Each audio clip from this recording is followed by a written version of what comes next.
আসসালামু আলাইকুম। আজকে আমি কর্নফ্লাওয়ারের মধ্যে ডিম দিয়ে মজার রেসিপি তৈরি করে দেখাবো। খুবই সুস্বাদু, মুখে দেওয়ার সাথে সাথে মনে হবে অমৃত খাচ্ছি। এতটাই টেস্টি হবে আর মাত্র 10 মিনিটে তৈরি করে নেওয়া যায়। তাহলে চলুন রেসিপি শুরু করি। প্রথমে প্যানের মধ্যে নিয়ে নিচ্ছি কর্নফ্লাওয়ার হাফ কাপ, আর এর মধ্যে দিয়ে দিচ্ছি 2টা ডিমের কুসুম। শুধু কুসুমটুকু নিয়ে নিচ্ছি আর সাদা অংশ রেখে দিচ্ছি। 2টা ডিমের কুসুম নিয়ে নিলাম। এখন আমি এর মধ্যে চিনি দিয়ে দিচ্ছি হাফ কাপ, আর দিয়ে দিচ্ছি লিকুইড দুধ।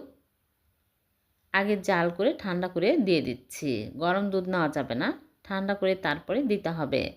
আমি 2 কাপ দিয়ে দিলাম। সামান্য পরিমাণে লবণ দিয়ে দিচ্ছি। এখন ভালো করে মিশিয়ে নিচ্ছি। ভালো করে মিশিয়ে নিতে হবে, তারপরে চুলার উপরে দিতে হবে। আগে কিন্তু চুলার উপরে দেওয়া যাবে না, তাহলে দলা পেকে যাবে, লাঞ্চ থাকা যাবে না। একদম ভালো করে মিশিয়ে নিতে হবে। তারপরে আমি এর মধ্যে দিয়ে দিচ্ছি ভ্যানিলা এসেন্স 1 চামচ। তাহলে ডিমের গন্ধ লাগবে না, সুন্দর ফ্লেভার পাওয়া যাবে। আপনারা চাইলে এলাচি গুঁড়াও দিতে পারবেন।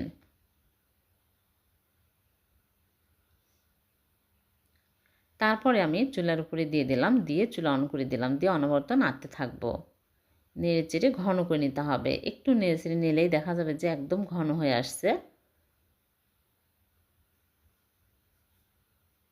খুবই সুস্বাদু এই ডেজার্টটি।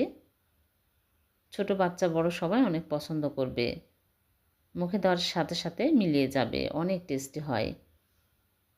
এরকম যখন ঘন হয়ে আসবে তখনই সাথে সাথে চুলা থেকে নামিয়ে একটা মোল্ডে ফয়েল পেপার বিছিয়ে ঘি ব্রাশ করে নিয়েছি, এর মধ্যে সবগুলো নিয়ে নিচ্ছি। সাথে সাথে নিতে হবে, তাছাড়া কিন্তু প্যানের মধ্যেই জমে যাবে। সাথে সাথে ঢেলে আমি স্প্যাচুলা দিয়ে সমান করে নিব। তারপরে এভাবে 10 মিনিট রেখে দেব। গরম জিনিস ফ্রিজে রাখা যাবে না। 10 মিনিট পরে আমি নর্মাল ফ্রিজে রেখে দিচ্ছি। ঠান্ডা হওয়ার পরে বের করে নিয়ে আসলাম। এখন মোল্ড আউট করে নিচ্ছি।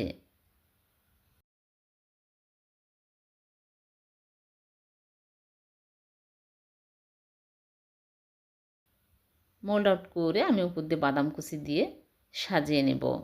দেখলেন তো কত সহজে হয়ে গেল ভীষণ মজার এগ পুডিং। এভাবে এগ পুডিং বানিয়ে দেখবেন, খেতে দুর্দান্ত স্বাদের হবে। কেটে দেখাচ্ছি।